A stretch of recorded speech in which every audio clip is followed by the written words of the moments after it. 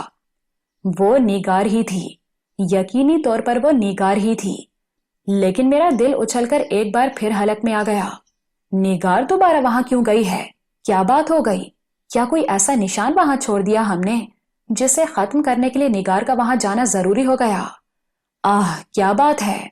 بدحواسی سے میں نے لباس تبدیل کیا اور ہانپتا کانپتا فلیٹ کے بیرونی حصے میں آ گیا۔ نگار فلیٹ میں موجود نہیں تھی۔ اس کے بعد میں پھرتی سے نیچے اترا اور اس بلڈنگ کی جانب دوڑنے لگا۔ نگار کہیں کوئی مصیبت نہ کھڑی کر دے، اسے مجھ سے کہے بغیر وہاں نہیں جانا چاہیے تھا۔